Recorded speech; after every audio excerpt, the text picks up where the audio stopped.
Part 1. You will hear a man called Ken talking on the phone to a friend called Liz about holiday accommodation.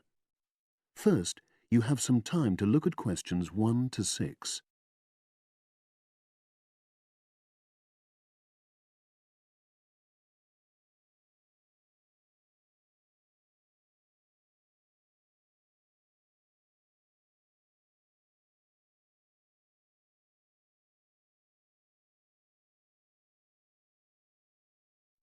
Now we shall begin. You should answer the questions as you listen because you will not hear the recording a second time. Listen carefully and answer questions 1 to 6.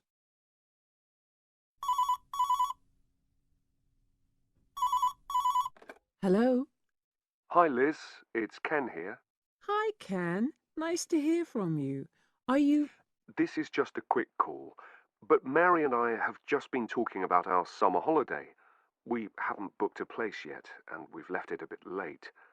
We were just wondering if you know of any holiday rentals in your area. It's so nice there. Well, yes. I can think of 2 or 3 places that are very nice. What dates have you got in mind? The 10th of July to the 22nd of July. Oh, yes. That is quite soon, isn't it? Well, there's a place near here called Moonfleet. Is that MOONFLEET? That's right. It's quite a rural location, and it's next to the owner's house, but it's got fields all around it, so it's very pretty. Sounds okay. Can you tell me a bit more about it? Well, it's an annex to the owner's house, and it's an apartment with 2 bedrooms and an open-plan living area. Well, I like the sound of it. Is there anything we might not like about it? Well, it's quite a distance from the nearest shops, that's all. Okay. And, well, I'll tell Mary, but I don't think she'd mind that. Do you know how you book it? You have to book on the internet. There's a web address. It's www.summerhouses. One word. Yes, then .com. You'll be able to look at a photograph on that. Okay. And what about the others? Where are they? The second one I'm thinking of is called Kingfisher, and that's even more rural. It's a really beautiful location, in fact. It's by the river, and it's got nice views. It overlooks woodland on the other side. Is that an apartment? No, it's a 3-bedroomed house, and that's got a dining room as well as a separate living room and a kitchen. But I expect it's more expensive. You'll have to check the prices. It's probably a bit bigger than we need, but our nephew might be joining us. We're not sure yet. How do you book Kingfisher? You have to phone the owner directly. Shall I give you the number? I've got it here in my phone book. It's 01752 669 218. Right. Before you hear the rest of the conversation, you have some time to look at questions 7 to 10.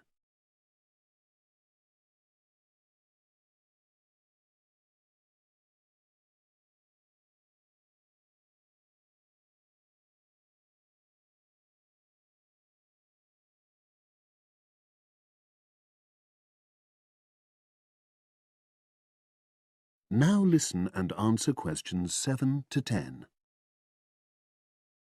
And you mentioned a third place? Yes, there's a house that my sister stayed in last year. It's called Sunnybanks. Nice name. And the location of that one is rather different. It's in the centre of a village, but it's a very small and quaint place. Did your sister like it? Oh, yes. It's by the sea, so her children really loved it. What's the accommodation like? I'm not sure about the number of rooms, because I haven't been in it myself, but I think she said it's quite spacious, and I know it's got its own garden. It's not very big, but it's not shared with anyone else, and it's supposed to be very pretty. Any snags? Problems? The only other thing I can think of is that there's nowhere for parking. The streets are too narrow, so you have to leave your car somewhere else and then walk to the house. It's only about 10 minutes away, but... Okay. Well, I don't think it matters personally. How do you book it? There's an agent you have to contact. I don't know his details, but I can ask my sister and let you know tomorrow.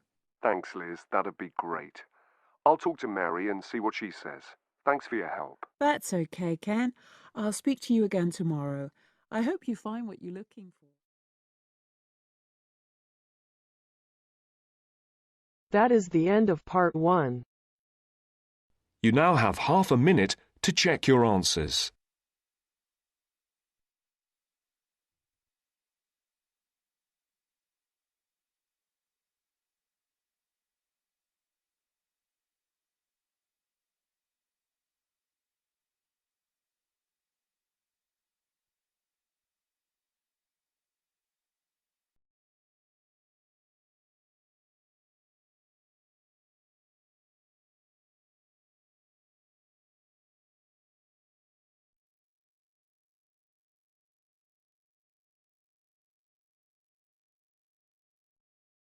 Now turns to part 2.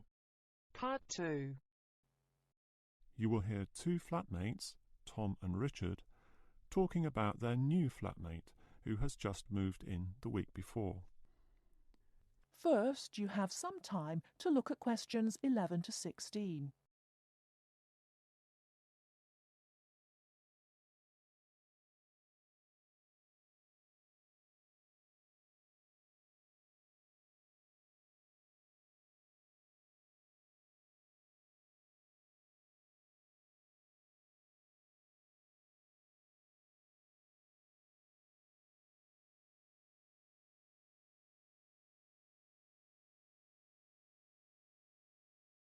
Now, listen carefully and answer questions 11 to 16. Hi, Richard. I'm glad I caught you here. Can I just talk to you about something? Our new flatmate, Anders, is not quite what I had hoped. I was wondering if you shared my concerns about some of his behaviour. Yes, Tom, I know what you mean, but we can't be entirely negative. He has good points. I mean, at least he's quiet. He doesn't play loud music all night or bother others or turn his TV up, disturbing everyone. Sure, he's quiet, but remember our last flatmate? He'd say hi to you and smile and treat everyone politely. In comparison, this new guy is very impolite. He just grunts in reply and sometimes ignores me altogether. I guess that's just his way, just his character. I don't think he realises he's being impolite, and it shouldn't matter to us too much. We can just ignore him too and quietly live our own lives. But his friends are hard to ignore when they visit. I know what you mean, but how often does that happen? I rarely see them, maybe once or twice a month. If they came more often, it might be a problem, but as it is, such rare visits don't matter so much. Wouldn't you say so?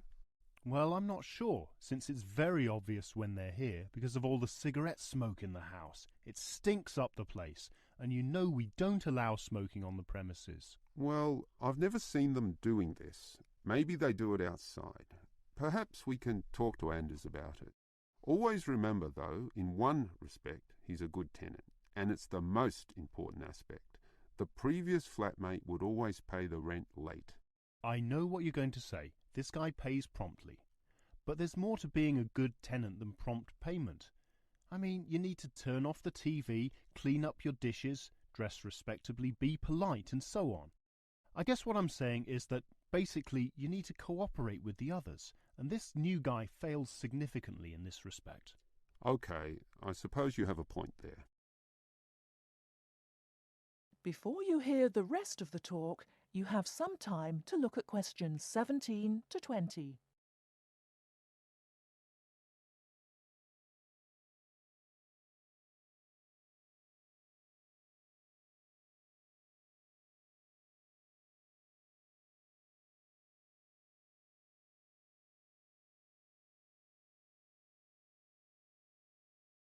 Now listen and answer questions 17 to 20. I tell you what, Tom, why don't we talk to our new flatmate, Anders, about these issues? If we throw him out, we'll have to go to all the trouble of finding another flatmate who might not necessarily be much better. So, let's give the current guy a chance. Here, I've got a piece of paper, so let's make a short list of issues to discuss with him. Get it out into the open. Sure, we'll give him one more chance. So write communication, and let's tell him to... Well, we can't change a person's personality overnight. So why don't we have a weekly tenants meeting and we can just ask him to attend. That way we can get to know him better. I'll write attend meeting and we can take it from there. OK, but we have to tell him about his friends. They can't just do whatever they want. Write a heading friends and then write don't smoke anywhere, inside or outside.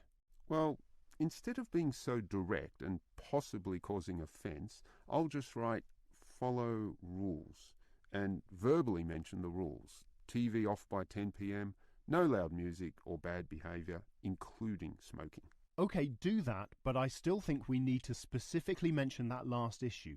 You know how I can't stand the habit, so I'd like this to be another and separate point.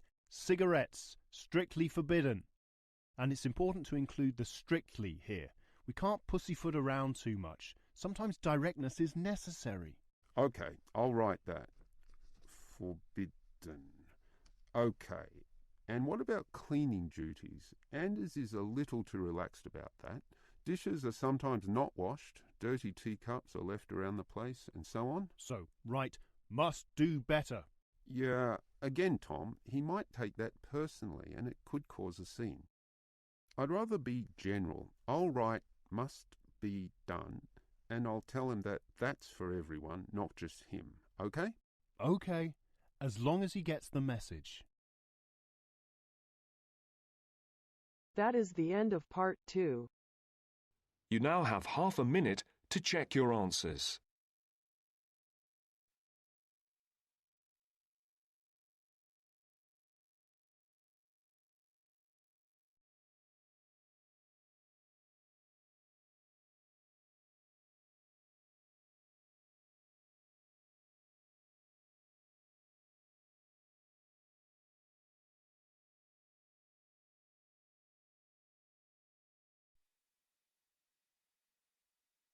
Now turns to part 3. Part 3. The next important development in how history is recorded came with print. First, you have some time to look at questions 21 to 25.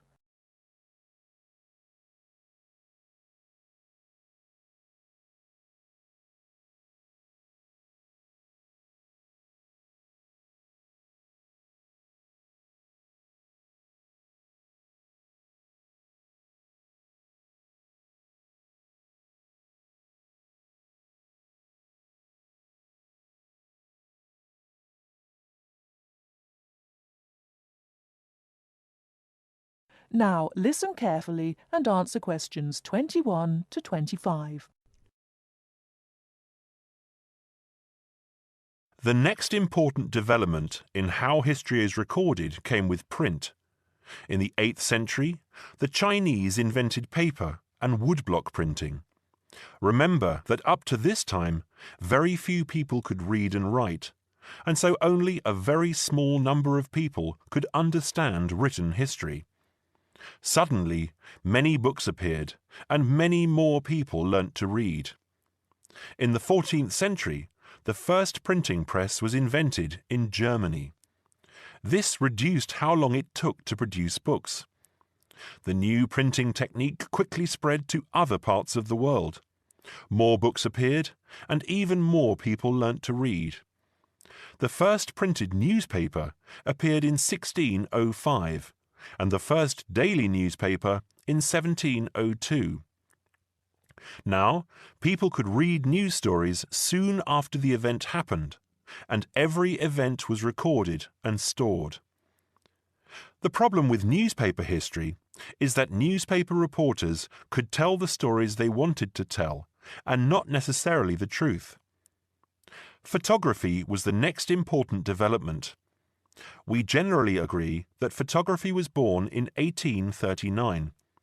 Some of the earliest photographs that the public saw were images of the American Civil War. Before you hear the rest of the talk, you have some time to look at questions 26 to 30.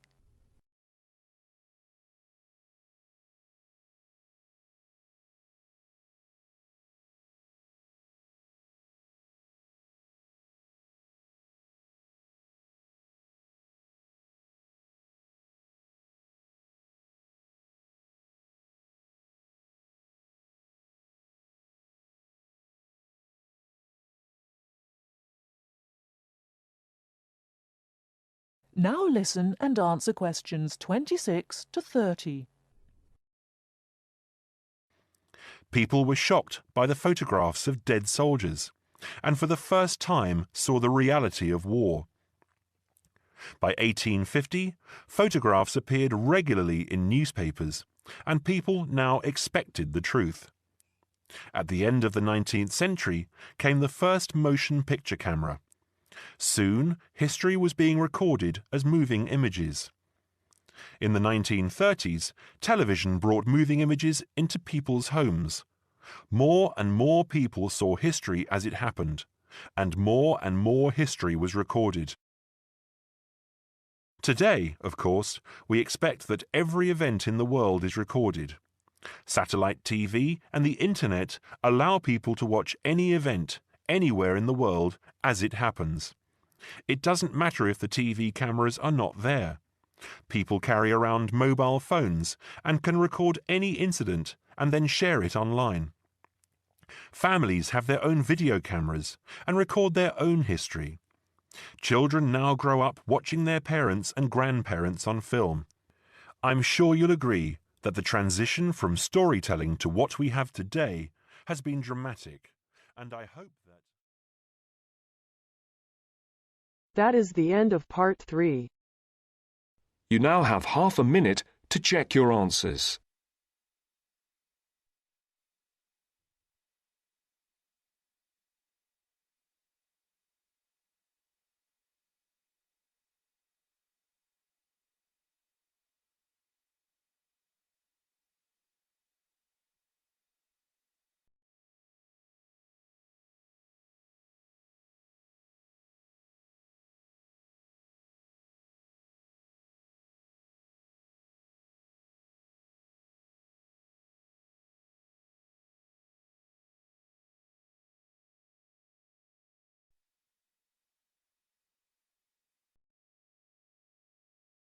Now turns to part 4. Part 4. First, you have some time to look at questions 31 to 40.